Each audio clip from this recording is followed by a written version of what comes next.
Hi friends, Mindy here. Today I'm going to be creating a little journal to work through this devotional. This devotional was written by Sonja at MyHappySpace, and she lives in South Africa, and this is her, I believe, third free devotional that she creates, and she offers this as a way to sort of give back to the Bible journaling community. I think it's such a sweet gesture. And her devotional content has always been really good. I really enjoyed the last one that I did from her. So if you're interested in getting this devotional for free and on all the goodies that go with it, then hop over to her channel, and she will have more information and explain this a lot better. But this devotional is about finding joy, and like especially kind of just in your circumstances, And along with the devotional, she has created these pattern papers to go with it. If you follow Sonja, she likes pink and blue together. So it's no surprising you'll see a lot of that through this devotional. And I love these little Scrabble tiles. These are some of the ephemera pieces and tags and things that she has created to go along with this devotional. And then she has these sweet Polaroids.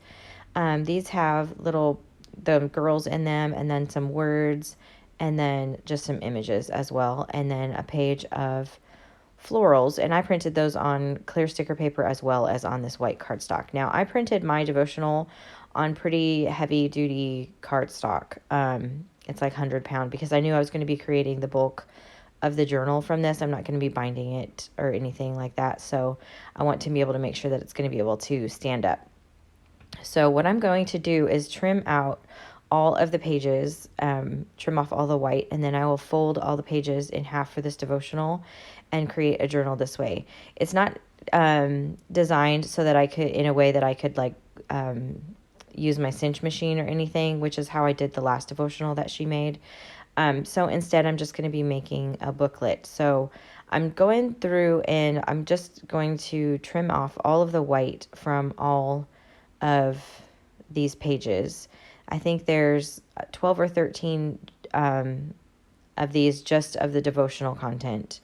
And that's, so then it becomes like a 23 or 24 page devotional. So, and then I lost some video there, but what I have done is I folded each one of the pages. I used my scoring tool to do that. And now I'm just stacking them on top of each other. So you can see I'm gluing on 3 sides only though, because I'm going to be creating pockets on the side of each of these pages so that I can sort of tuck my notes and stuff inside there. So I'm just putting some adhesive on 3 of the sides, and then I'm stacking these pages on top of each other, and I'm just being very careful to keep the spine straight. So you'll see here, I'm just adding the glue along the 3 sides, and I'm going to take this page, and then as I put it on here, I always tap it down onto my desk to make sure that everything is getting on there really straight. So once I have all of this together, this glue is pretty strong, so I feel like it's going to do okay, but I want to reinforce it just in case. So this is what it looks like right now. You can kind of see where the pockets are being formed, but I want to reinforce this spine. This is basically what you would do if you were creating any other kind of book with a glued signature. So I was planning to wrap the cover around, but I'm going to have to work around that because it's not going to be wide enough, because like I said, I printed on really thick cardstock, so it's just a little bit too wide. So I have some clear packaging here, some trash basically, and an old paintbrush. And I'm just taking my glue and I'm going to run this along the spine. And what this is going to do by using this paintbrush is it's going to kind of get some glue down in between all of those little areas on the spine and just kind of create a reinforcement along this edge. So don't mind it got a little discolored because my paintbrush was a little bit dirty, but I'm going to be covering up that, so don't mind that. So I'm just putting quite a bit of glue actually in here and kind of letting it, with the paintbrush, just kind of letting it drip down in between, not drip, but you know what I mean, just kind of get down in all the little creases. And then I'm applying these binder clips that I have just to the edge to keep this really tight together while it dries. And then I added a third one here. I have some more of these little red ones somewhere. I just couldn't get my hands on them. So I'm just using a regular old binder clip there. And I'm going to let this sit and dry. And Barely Arts glue dries pretty quickly, but in this instance, I'm just going to let it dry overnight. So today, it's the next day, and everything is all together. I have taken off my binder clips, and now you can see I'm just kind of going through, making sure everything is good to go. You can see it just kind of reinforced everything. So now I'm going to make the cover. And so the first thing I want to do is I have this really wide washi tape, and I'm going to run this down the spine just to kind of coordinate with the front and back covers. Like I said, I thought I was going to be able to wrap it, but it's just not quite long enough because of the thick paper that I used. So I'm just running this washi tape along the spine and then making sure that it overlaps the front and the back. And then I'll just trim off the excess. Okay, so I have that washi down and trimmed, and I'm going to bring in my cover here and work with this. So what I did at first was just, I just split the cover down the center here, and then just kind of holding it up, trying to get an idea for how big this is. I didn't measure any of this while I was working on it. I just was kind of eyeballing everything. So I went through and just trimmed off all of the white part here to make these basically the same size as the inner pages.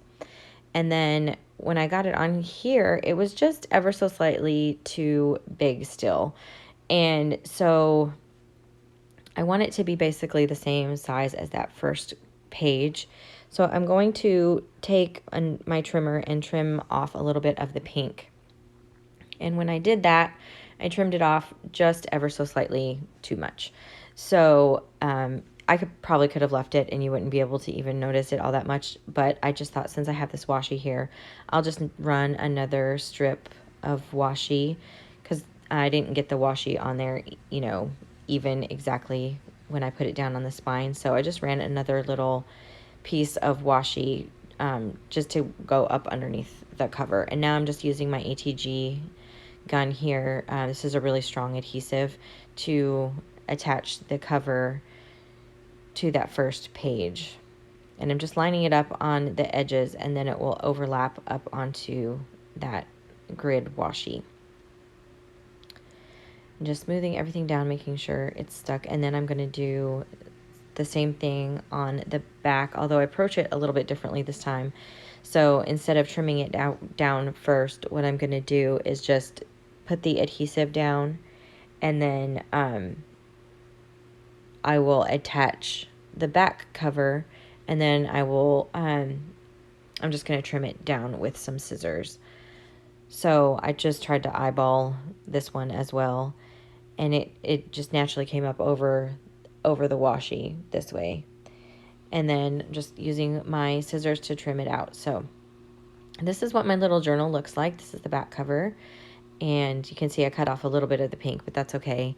And then I have the front cover. So I'm going to do a little flip through here. You can see these are the pockets that I created, and I'm going to use this pattern paper and the ephemera pieces and all that to create all my notes and everything as I'm working through this devotional, and I'll tuck them in the pockets. So anyway, if you like this video, I would appreciate it if you gave it a thumbs up. Be sure to check out Sonja's channel. I'll link her down below. And until next time, bye-bye.